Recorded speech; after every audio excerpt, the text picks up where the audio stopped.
30 questions में से section A में 1 मार्क के 10 क्वेश्चन और 2 मार्क्स के 20 क्वेश्चन, तो टोटल 50 मार्क्स का ये पेपर होगा, ठीक है। मगर जब आप बच्चे पेपर दे रहे हो तो आपको ये पता लग गया कि हाँ मैंने 20 क्वेश्चन कर लिए हैं, मगर अभी भी मेरे पास 5 या 6 क्वेश्चन हैं जो डाउटफुल हैं, तो 2-3 पे रिस्क ले लेना। मान लो नेगेटिव में ही आंसर आना है तो वो नेगेटिव आंसर आपको लगा के आना है। सो हाय एवरीवन, स्वागत है आप सभी लोगों का PWIT jam session at YouTube channel पर। क्या हाल चाल हैं आप सब लोगों के? मस्त हो, स्वस्थ हो? सर मस्त का पता नहीं, एग्ज़ाम बहुत ज़्यादा पास आ गया है। तो भाई एग्ज़ाम तो पास आना ही था, है ना। किसी भी एग्ज़ाम की तैयारी करने जाओगे कभी ना कभी तो वो एग्ज़ाम पास आएगा ही, और एक प्रोसेस है ना। सब इस प्रोसेस से गुजर के ही आगे आए हैं। आपके सीनियर होंगे या मैं होगा, मैंने भी जब एग्ज़ाम दिया था तो ये हल्की हल्की जो टेंशन होती है एग्ज़ाम से कुछ दिन पहले, वो हर किसी को होती है। बस इस प्रोसेस से हमें ये सीखना है कि इस सिचुएशन में अपने आप को काम एंड कंपोज कैसे रखें, अपने ऊपर विश्वास कैसे रखें, जो कि एक लाइफ का भी बहुत स्ट्रॉन्ग लेसन है कि टफ सिचुएशन में जब थोड़ी सी टेंशन हो उसमें अपने आप को काम एंड कंपोज रख के अपने काम के ऊपर विश्वास रखें, है ना, कि आपने जो किया है वो अच्छा किया है और वो रिजल्ट आपको देगा। तो ये एक अच्छी बात इस टाइम से आप सीख सकते हो और सीखनी भी है, और आप सीख लोगे, मुझे पूरा विश्वास है। तो आज के सेशन में बच्चे हम बात करने वाले हैं, आज के सेशन में हमारे पास MCQ MSQ, क्योंकि IIT जैम गेट ये एग्ज़ाम ऐसा है कि इसमें पैटर्न अलग अलग है ना। ऐसा नहीं है कि सारा MCQ चल रहा है, इसमें MCQ भी है, MSQ भी है, NAT भी है। तो इसको कैसे हैंडल करना है, हर किसी के लिए छोटी छोटी बातें जरूर ध्यान रखनी चाहिए। क्या एक अच्छा तरीका होना चाहिए, क्या एक बेस्ट अप्रोच होनी चाहिए, जो मैं चाहता हूँ आप इस छोटी सी बारीक बारीक बातों को जरूर ध्यान रखें। ऑब्वियसली आप ध्यान रखोगे तो जस्ट आराम से रिलैक्स माइंड से इस वीडियो को देखें, आप जरूर कुछ ना कुछ सीख के निकलोगे। छोटी छोटी गलतियां जो होती हैं उससे जरूर आपको बचने को मिलेगा। सबसे पहले MCQ की ही बात करेंगे, है ना। मेरे हिसाब से MSQ, MCQ और NAT में कंपैरेटिवली बच्चे ईजीएस्ट वाला जो पार्ट हो जाता है वो MCQ हो जाता है। क्यों? क्योंकि यहाँ पर एक तो MCQ में आपके पास एक 1 मार्क्स क्वेश्चन आते हैं, एक 2 मार्क्स होते हैं। तो 1 मार्क्स बिल्कुल सिंपल फॉर्मूला बेस्ड होता है, तो वो आसानी से कई बार देखते ही सीधा ऑप्शन दिख जाता है, तो उसको पहले हमेशा अटेम्प्ट हमें करना है, ठीक है। क्या चीजें इसमें ध्यान रखनी है बच्चे आपको? सबसे पहले 30 क्वेश्चन आपके पास आएंगे। पार्ट ए की बात हो रही है। 30 क्वेश्चन में से सेक्शन ए में 1 मार्क के 10 क्वेश्चन और 2 मार्क्स के 20 क्वेश्चन, तो टोटल 50 मार्क्स का ये पेपर होगा, ठीक है। इसको मैक्सिमम आप यहां से गेन कर सकते हो 50 मार्क्स से। मान लो आपने उठा लिए 35-40 के अराउंड उठा लिए, तो 35 उठा लिए तो भी बहुत ज़्यादा हो जाएंगे, तो इसको ध्यान रखना है। सबसे बड़ी बात नेगेटिव मार्किंग होगी, तो एक्यूरेसी इसमें इंपॉर्टेंट है। आपको जो डाउटफुल क्वेश्चन है ना, जो डाउटफुल क्वेश्चन है बच्चे उसे अवॉइड करना है ना। ऐसा नहीं करना आपको कि डाउटफुल पे आपने तुक्का लगा दिया, ये बिल्कुल नहीं करना। कब रिस्क लेना है वो मैं आपको बताऊंगा, कब रिस्क लेना है वो भी मैं आपको बताऊंगा। तो डाउटफुल क्वेश्चन को बिल्कुल आपको अवॉइड करना है, उसको टच नहीं करना।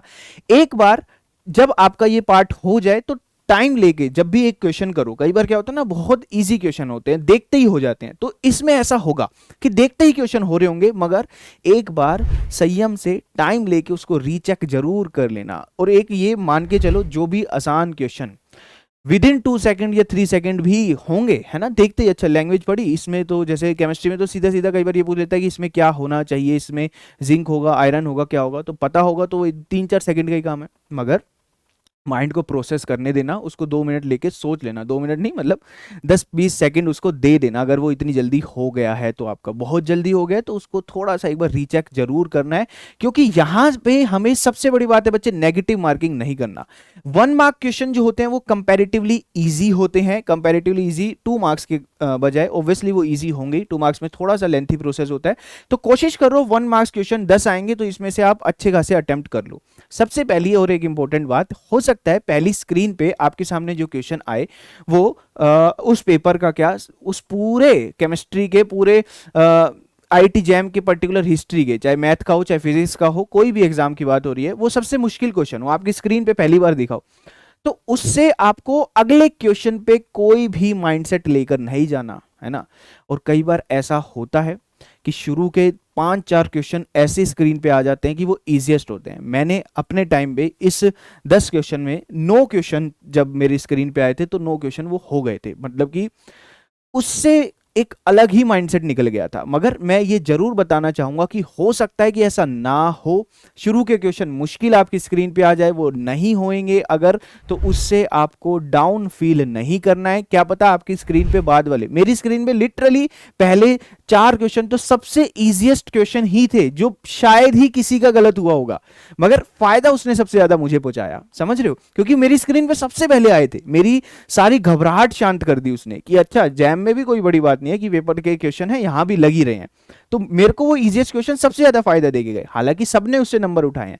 तो ये बात ध्यान रखना, हो सकता है आपकी स्क्रीन पे पहला बहुत मुश्किल हो सकता है बहुत इजी भी हो। इससे अपने ऊपर अगले क्वेश्चन पे माइंडसेट नहीं बना के जाना। एक 60 क्वेश्चन आएंगे, हर क्वेश्चन के लिए एक अच्छा माइंडसेट आपको रखना है, बेस्ट माइंडसेट आपको ये रखना है, ये ध्यान रखना। रिस्क कैसे लेना है, किन पे लेना है, ये मैं आपको बता देता हूं। मान लो 20 क्वेश्चन में आप श्योर शॉट हो कि भाई ये 20 क्वेश्चन तो सर कहीं नहीं गए, दुनिया इधर से उधर हो जाएगी। देखो इतना तो श्योर हम कभी होते ही नहीं पेपर देते वक्त, मगर जब आप बच्चे पेपर दे रहे हो तो आपको ये पता लग गया कि हाँ मैंने 20 क्वेश्चन कर लिए हैं, मगर अभी भी मेरे पास 5 या 6 क्वेश्चन है जो डाउटफुल हैं, तो 2-3 पे रिस्क ले लेना, 2-3 पे रिस्क ले लेना, और वो भी अंधा एकदम ब्लाइंड वाला नहीं करना। उसमें देखना है, ऐसे भी ऑप्शन होंगे कि 2 एलिमिनेट हो चुके होंगे, ऐसे भी क्वेश्चन आएंगे जिसमें 2 एलिमिनेट हो गए हैं, 1 एलिमिनेट हो गया, 3 बचे हैं, इस तरीके के, तो उन पे रिस्क लेना। चारों ही ऑप्शन डाउटफुल लग रहे हैं तो भैया उसे छोड़ आओ, कोई दिक्कत नहीं है ना। हाँ आपको पता है कि पेपर हुआ ही आपका टोटल 30 मार्क्स का है, सारा कुछ मिला जुला के फिर आपको रिस्क लेने ही पड़ेंगे, मगर शुरू में जब 1 गो चल रहा होगा तो अपना बेस्ट पार्ट आपको यही रखना है कि आपने मान लो जितने अच्छे से अटेम्प्ट किए, बिल्कुल डाउटफुल क्वेश्चन को अवॉइड करते हुए चलना है, कोई बात नहीं, सेकंड गो में हम देखेंगे, पहले बेस्ट अटेम्प्ट करना है अपना, सबसे बेस्ट जिसमें नेगेटिव मार्किंग का चांसेस ना हो। फिर जब आप देख लो कि हाँ ये 15-20 हो गए हैं तो 2-3 पे, अगर 20 हुए हैं तो 3 पे ले लेना, अगर 15 या 17 हुए हैं तो फिर 1-2 पे आप रिस्क ले सकते हो, ये ध्यान रखना। ऐसा मत करना कि 6-7 पे रिस्क ले लिया, ये तब मत करना जब आप श्योर थे कि 20 क्वेश्चन मेरे ठीक है, 20 क्वेश्चन आपके ठीक है और आपने 6-7 पे रिस्क ले लिया ना तो गड़बड़ हो जाएगी। हाँ आप श्योर हो कि भाई मेरे 5 ही ठीक हो रहे हैं तो फिर आपको रिस्क लेने पड़ेंगे। समझ रहे हो ना क्या कहना चाह रहा हूं, कि अगर आपकी एक्यूरेसी ज्यादा हो रही है, आपके क्वेश्चन ज्यादा सही हो रहे हैं, तो आपको जबरदस्ती रिस्क लेने की जरूरत नहीं है। हर बार अलग मार्क्स पे अलग रैंक आती है, क्या पता पेपर ही मुश्किल बन रहा हो, तो ये ध्यान रखना। जो श्योर शॉट पे पहले चले जाना कि पेपर एनालाइज हो जाए, टाइम आराम से होगा, टाइम होगा भैया, मैं आपको कह रहा हूं टाइम होगा, चिंता मत करना, ठीक है भाई। ये कर सकते हो, ये आपको अच्छा खासा मार्क्स दे सकता है, बस अपनी नर्व्स को कंट्रोल करना है, शांति से काम एंड कंपोज रह के रहना है, सच में हो जाएगा पक्का, विश्वास तो मानो। चलिए आगे चलते हैं। एमएसक्यू ये क्या होता है ना कि थोड़ा सा डिस्टर्ब करता है, क्यों, क्योंकि नेगेटिव मार्किंग नहीं है। नेगेटिव मार्किंग नहीं है तो अटेम्प्ट तो सब कुछ करना ही है, अटेम्प्ट तो सब कुछ करना है। 2 मार्क्स के क्वेश्चन आएंगे, 10 क्वेश्चन होंगे तो टोटल 20 मार्क्स यहां से आएगा सेक्शन बी में। नेगेटिव मार्किंग है नहीं तो अटेम्प्ट सारा कुछ करना है। और एक बार इसमें जो सबसे खास बात है जो मैं आपको बताना चाहूंगा कि क्वेश्चन को प्लीज ध्यान से पढ़ लेना। ये वाले में पहले भी बताइए ना, जैसे कि which of the following is not correct, not correct पूछा है, हम करेक्ट वाले आंसर करके आ गए हैं। ये बहुत गलतियां करते हैं ऐसी वाली, ये आप में से कोई नहीं करेगा। ट्रू फॉल्स वाली सारे ऑप्शंस को केयरफुली रीड करो। ये तो ऑब्वियसली हो जाता है, थोड़ा सा थियोरटिकल पार्ट है ना, थोड़ा सा थियोरटिकल पार्ट हो जाता है कि भाई मान लो कोई थ्योरम है, उसके बारे में पूछ लिया कि इस थ्योरम के बारे में कौन सी 4 बातें ठीक है, तो आती हो भी सकती है, नहीं भी आती हो सकती है, मगर अटेम्प्ट जरूर करके आना है। इसमें सबसे ये ध्यान रखना है, आपको अटेम्प्ट जरूर करके आना है सारा, कोई ऑप्शन छोड़ के, कोई क्वेश्चन छोड़कर नहीं आना, ठीक है। हाँ थोड़ा सा ना ऑप्शंस को केयरफुली बच्चे पढ़ लेना। कई बार क्या होता है हम ऑप्शंस को भाग भाग कर पढ़ रहे होते हैं, जल्दबाजी में पढ़ रहे होते हैं, 2 मिल गए तो फिर आप सोचते हो कि तीसरा मिलेगा ही नहीं। ऐसा नहीं है भाई, तीसरा भी मिल सकता है। सारे ऑप्शन को ध्यान से पढ़ना, इसमें यही है और इसमें कुछ ज्यादा अलग है नहीं। एनएटी में मैं आपको काफी सारी बातें बताना चाहता हूं, जो मैं आपको बताना चाहूंगा। पहली बात, 30 मार्क्स का सेक्शन होगा, एक बॉक्स आएगा, उसमें आपको आंसर करने हैं, कोई नेगेटिव मार्किंग नहीं है, तो अटेम्प्ट सारा ही करना है। कई बार ऐसा होगा क्वेश्चन समझ ही नहीं आया, एकदम जीरो, कुछ क्वेश्चन ही समझ नहीं आया, खाली एक डब्बा मिला है, डब्बे में कुछ भर के आना है, तो भैया कुछ भी भर दो। अब कहोगे सर क्या भर के आएंगे, हाँ पता है वो क्वेश्चन के नेग्लिजिबल 0.1% भी नहीं है, वो ठीक होगा आपका। कैसे भाई एक बॉक्स में एक डिजिट भरनी है, कैसे इतना बढ़िया किस्मत हो सकता है कि वो डिजिट आपने सही भर दी, मगर फिर भी अटेम्प्ट करनी है क्योंकि नेगेटिव मार्किंग नहीं है बच्चे। सबसे बड़ी बात जो इसमें ध्यान रखनी है, आपको एक सिंपल फॉर्मूला बेस्ड क्वेश्चन आते हैं, 1 मार्क्स का होता है, 10 क्वेश्चन 1 मार्क्स के, 10 क्वेश्चन 2 मार्क्स के। तो जो 1 मार्क्स के होते हैं ना वो बहुत सिंपल होते हैं और वो जल्दी हो जाते हैं। इस जल्दी के कारण में आप यूं गलती मत करना कि आपने चेक नहीं किया उसे, प्लीज चेक कर लेना। सिंपल फॉर्मूला बेस्ड जो क्वेश्चन है उसे रीचेक करते हुए ही आपको देना है। अब जब ये हो गया तो कैलकुलेशन पार्ट को 2 बार चेक कर लेना। टाइम होगा, कैलकुलेशन पार्ट को 2 बार चेक कर लेना। कैलकुलेटर पहले यूज करके चले जाओ, बार बार कह रहा हूं, एक बार देख लो, कैलकुलेटर यूज करके चले जाना, ठीक है। कैलकुलेशन को आपको 1 या 2 बार तो देखना है। कई बार होता है कि हमारी कैलकुलेशन छोटी सी माइनर सी मिस्टेक हो जाती है ना। तो मैं आपको ये सजेस्ट करूंगा कि जैसे कई बार कैलकुलेट कर रहे हो ना, तो सेम पाथ से जो कैलकुलेशन की है उस पाथ से ना करके, है ना, मतलब कि एक बार होता है कि हम मल्टीप्लाई लेके चल रहे हैं और बाद में कैलकुलेटर यूज करके उसको कैलकुलेट कर रहे हैं। तो अगर आप ये कर रहे हो तो एक बार दूसरे तरीके से उसको देख लेना कि आपने सही चेक तो किया है, ऊपर मल्टीप्लीकेशन कर लिया फिर बाद में डिवाइड कर लिया, जस्ट आंसर रीचेक करने के लिए उन क्वेश्चन पे जो आपसे बहुत जल्दी हो गए हैं, जिनका गलत होना हम बर्दाश्त नहीं कर सकते, ठीक है। और भैया सिली मिस्टेक्स अवॉइड कैसे करनी है ये भी मैं आपको बता दूं। सिली मिस्टेक्स अवॉइड ऐसे करनी है कि हर डिसीजन को 5 सेकंड, अब ये तो 5 सेकंड क्या 2-3 सेकंड स्लो सोचो, स्लो करो। सिली मिस्टेक्स क्यों होती है आप खुद बताओ। जल्दबाजी में हम क्वेश्चन प्रैक्टिस करते वक्त भी सिली मिस्टेक करते हैं, सिर्फ और सिर्फ इस वजह से कि हम जल्दबाजी में काम करते हैं। अरे क्वेश्चन पेपर तो छोड़ो, आप जिंदगी में जो भी आगे भी आप कभी जॉब करोगे, कोई भी काम करोगे, छोटी छोटी जो गलतियां होंगी सिर्फ और सिर्फ उसका एक ही रीजन है, जल्दबाजी। चाहे कहीं पर हमें टाइम की कोई दिक्कत ना आ रही हो, फिर भी एक माइंड हमारा ऐसा शैतान है कि उसे जल्दी करने की लगी रहती है। बस ऐसा मत करना, शांति से काम करना सीखो, थोड़ा संयम से, हल्का सा डिसीजन स्लो करके प्रोसेस होने दो, सिली मिस्टेक्स कम हो जाएगी। मैं अपनी मानता हूं कि सिली मिस्टेक्स कम कर पाता हूं क्योंकि मैं वैसे ही धीरे धीरे ही प्रोसेस करता हूं चीजें, ताकि उसकी जो ना एरर होने की जो चांसेस है वो जल्दबाजी में ना हो पाए। प्लीज इस पे ध्यान रखना।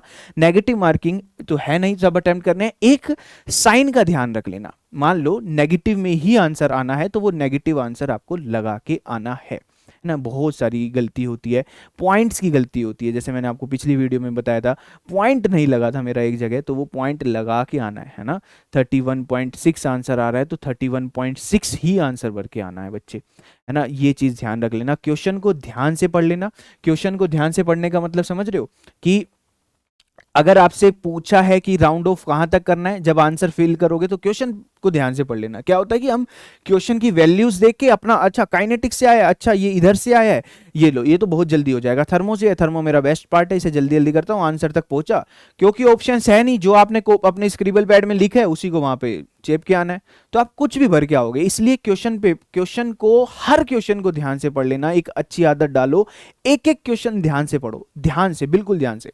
उसमें क्या लिखा है, क्या पूछ रहा है, रिएक्टेड अमाउंट पूछ रहा है, लेफ्ट अमाउंट पूछ रहा है, आगे पीछे क्या चीज पूछना चाह रहा है, डिक्रीजेस इंक्रीजेस, ये बारीक बारीक बात, राउंड ऑफ करवा रहा है या नहीं करवा रहा, हल्की हल्की सी बातें बच्चे अगर आप ध्यान रख लोगे तो काम बन जाएगा, ठीक है। ये मैं चाहता हूं कि इन छोटी छोटी बातों को आप ध्यान रखो। एक तो ये जो आपका साइन वाला पार्ट है इसको, और सिली मिस्टेक्स कैसे ठीक होंगी, आपको कैलकुलेटर पहले यूज करना आना चाहिए, है ना। अब 2 × 3 = 6 ये भी कैलकुलेटर से करने जा रहे हैं तो फिर इतना भी अपने ऊपर वो नहीं, थोड़ा सा ये वाली बातें तो ध्यान रखना, इतनी छोटी छोटी बातें, ठीक है। टाइम मैनेज हो जाएगा, टाइम की दिक्कत है नहीं, और आई थिंक यही बातें इंपॉर्टेंट रहती है। थोड़ा सा अपने ऊपर तो भैया भरोसा रखना ही है। 3 घंटे मिलेंगे, 3 घंटे मोर देन इनफ होते हैं IIT जैम के लिए। अगर आप एक सेंसिबल, मतलब कि सेंसिबल कैंडिडेट भी हो ना, जिसने पेपर की तैयारी की है, शुरू से जाना है, पेपर को पहचाना है, तो आप इसको पेपर को कंट्रोल कर सकते हो। पेपर बिल्कुल भी ज्यादा मुश्किल नहीं है। आपको ये पेपर के बाद भी रियलाइज होगा कि पेपर मुश्किल ज्यादा नहीं है, बस हम थोड़ा सा हाइपरली एक्टिव वहां पर थे, हमारी, है ना, मतलब कि हम ज्यादा जोश में आ गए, या फिर हम बिल्कुल ज्यादा अपने आप को लो फील करा गए। ऐसी नहीं करनी, जैसे हर कोई गलतियां करता है। मैंने भी अपना पेपर दिया है, पेपर बहुत अच्छा गया, बहुत अच्छी रैंक भी आई, फिर भी बाद में भी लगा कि हाँ ये एरर थे। जैसे मेरा एरर ये था कि मैं रिलैक्स स्टेट में चला गया था, पेपर जल्दी होने लगा था, तो मैंने NAT में पहुंचते पहुंचते अपने आप को बहुत काम, मतलब कि एकदम बहुत रिलैक्स कर लिया था कि अच्छा हाँ कर देंगे कर देंगे, तो वो रिलैक्स स्टेट में ना इतना कॉन्शियसली हो नहीं पाया। तो ये बिल्कुल नहीं करना, हर मिनट आपको एक्टिवली रहकर पेपर देना है, ठीक है।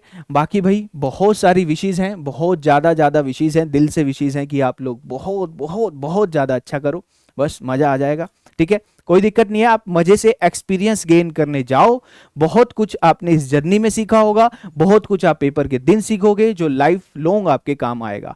और ये सीखने की प्रोसेस पे ही विश्वास रखोगे तो एग्जाम में भी डायरेक्टली है ना आप डेफिनेटली एक बेहतरीन कर जाओगे, ठीक है जी, पक्का। चलिए ध्यान जरूर रखना है अपना, बिल्कुल ज़्यादा टेंशन नहीं लेनी है भैया, अच्छे से कर रहे हो, अच्छे से करते रहो, बस प्लीज़ अपने ऊपर विश्वास रखना, हमें आपके ऊपर विश्वास, आप भी अपने ऊपर विश्वास रखिए। थैंक यू सो मच, अपना ध्यान रखिए, टेक केयर।